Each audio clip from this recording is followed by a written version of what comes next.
I'm a fan of Wonder Woman, and I'm a fan of the genre. So both of those things, she's never had a film before, and that a superhero film, particularly an origin story, can be great. Yes. Those two things set the bar so high for me, where I was like, then we must try for great, you know? Patty created an amazing world here with Wonder Woman, especially with Themyscira, and then going to Man's World. Can you talk to me about how she was able to balance all these moving parts, especially being a period piece of World War I? Patty came on board with a very specific vision. She always loved Wonder Woman. She was always very passionate about this character. And I think that with all of us were in line with the message and with who the character is and how do we want to tell the story. Yeah, tonally, I remember her saying something. We were shooting this scene in World War I, and there was a gas on the scene from some explosion or something, and it had like a blue-green tint. I was like, why? Is there something wrong with it? She's like, no, because with the grain of the film and how we're going to color correct, that's going to come off a certain way. So. And we talked about everything from like the size of my fedora.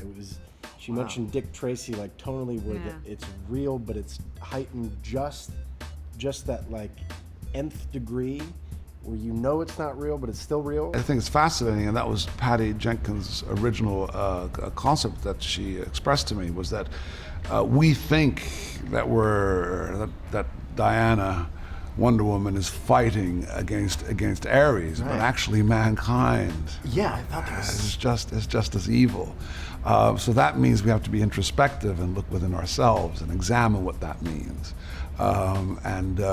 Yes, there are always these sort of dueling forces and these demigods in Greek mythology and in Hindu mythology, which are forces that are really questioning who we are. She has very strong and particular and specific ideas about what it is she wants to say, and she comes from a place of strength always. Right.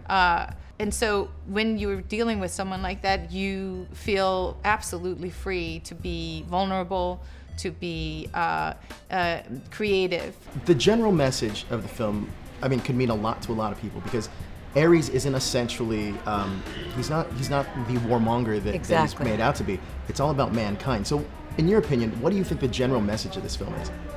To create a future of better human beings, because there is that evil entity that is all over this globe, right? Running countries and that message, the fact that it's a 75-year-old story that was placed in the hands of a female superhero. How advanced was that?